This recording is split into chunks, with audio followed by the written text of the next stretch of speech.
Sebenarnya asam urat itu bisa dicegah ya dengan pantangan-pantangannya, mungkin kurangi makan makanan yang sayur-sayuran hijau ataupun juga jeroan seperti ati ampela dan lain-lain. Karena dengan konsumsi bahan makanan seperti itu akan bisa memperburuk asam urat.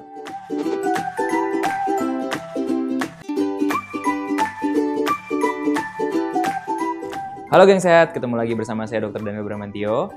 Kalau kalian nggak pengen ketinggalan tentang informasi dan juga video update tentang kesehatan di channel Gue Sehat, jangan lupa subscribe sama nyalain loncengnya ya.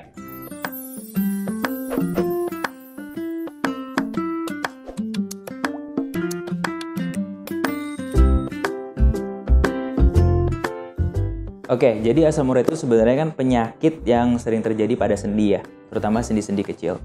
Biasanya itu terjadi karena kelebihan asam urat di dalam tubuh kita. Normalnya, asam urat itu bisa dibuang melalui peredaran darah yang disalurkan ke ginjal dan dikeluarkan melalui urin. Tetapi pada kondisi-kondisi tertentu, ketika asam urat itu berlebih di dalam tubuh, akhirnya terjadi peradangan di sendi karena asam uratnya itu menumpuk dan juga membentuk kristal-kristal, akhirnya terjadilah peradangan asam urat.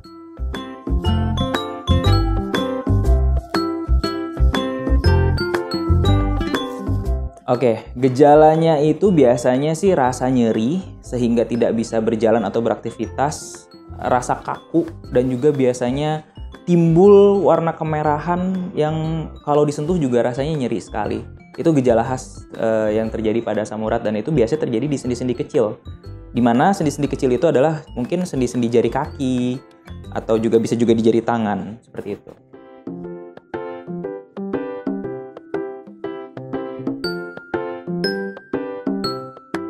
Tentu saja berbeda. Kalau reumatik itu kan biasanya terjadinya itu kita sebutnya ya rheumatoid arthritis. Itu biasanya lebih ke arah dari penyakit imunologi atau misalnya genetical.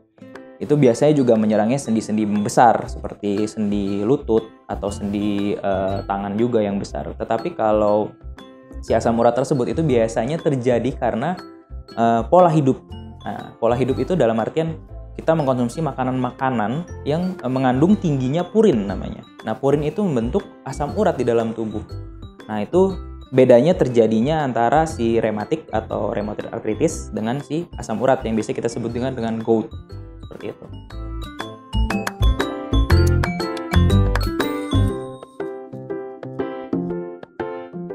Ya, betul. Jadi kalau misalnya asam urat itu lebih ke arah lifestyle ya, faktor-faktor makanan sih terutama yang membuat si asam urat ini akhirnya terbentuk di sendi-sendi kaki atau di sendi tangan kita.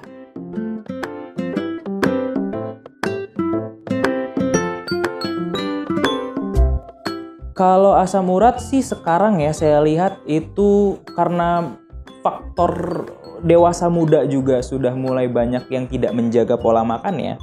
Kalau dulu kan biasanya asam urat terjadi pada usia-usia lanjut ya, mungkin 40 ke atas, 35 ke atas, tapi sekarang justru 35 ke bawah pun juga bisa kena asam urat. Karena mereka tidak menjaga pola hidupnya ya, dan juga makannya mungkin tidak dijaga juga. Kebanyakan makan jeroan itu juga bisa jadi asam urat gitu loh. Karena kan ya orang Indonesia cukup banyak senang dengan ati ampela, jeroan-jeroan seperti itulah. Padahal itu juga kalau kebanyakan ya itu ya sebagai pokok penyebab si asam urat tersebut.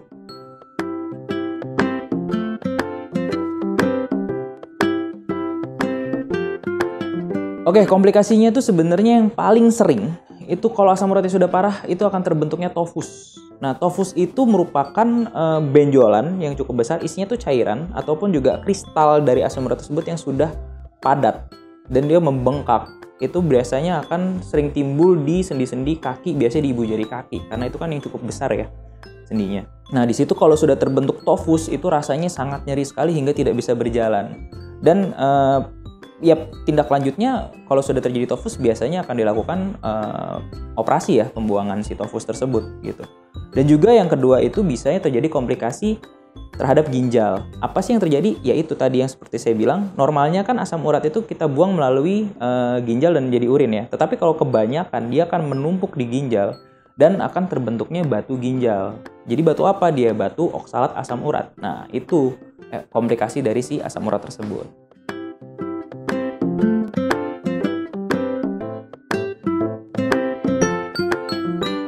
Kalau diamputasi sih dengan penanganan yang baik dan tidak ada komplikasi infeksi, tidak sampai diamputasi ya. Biasanya kalau orang yang sudah terbentuk tofus, yang sudah bengkak ya kan, pasti mereka akan ngerasa, wah ini ada yang nggak beres, kita harus ke tenaga medis, ke dokter gitu. Nah ketika di situ ya pasti kita langsung akan lakukan tindakan medis dan juga pengobatan. Biasanya sih tapi kalau untuk tofus ya, sudah harus dilakukan ya pembuangan si kristal-kristalnya itu. Biasanya sih kita lakukan operasi kecil ya, dibuka sedikit lalu kita korek dan kita buang si tofusnya itu. Setelah itu ya pasti harus ada perubahan dari lifestyle sendiri ya, agar tidak kembali terjadi asam urat tersebut dan akhirnya menimbulkan si tofus lagi yang berulang gitu.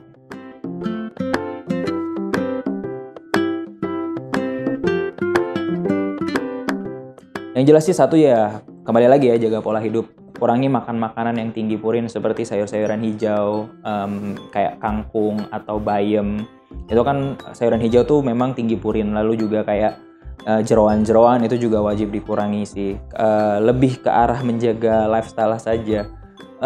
Ya memang sih setiap makanan itu pasti ada nilai positif dan negatifnya ya. Mungkin kalau memang suka dengan sayur-sayuran, ya di mixing saja, tidak kebanyakan sayuran hijau, mungkin campur dengan sayuran merah seperti tomat, wortel, jagung dan lain-lain ya.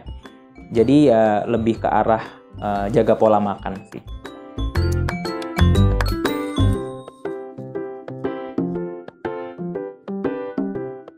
Kalau sudah terkena asam urat di rumah ya, misalnya kita bisa bantu dengan kompres air dingin atau kompres dengan es batu terutama. Lalu ya pastinya sih berobatlah ke tenaga medis dan kami akan memberikan nanti obat-obatan khusus untuk menurunkan asam urat. Tetapi ya kembali lagi harus dibantu juga dengan disiplin diri sendiri, karena kalau hanya mengandalkan obat-obatan saja tidak dibantu dengan disiplin diri sendiri ya nanti hasilnya juga tidak akan maksimal gitu.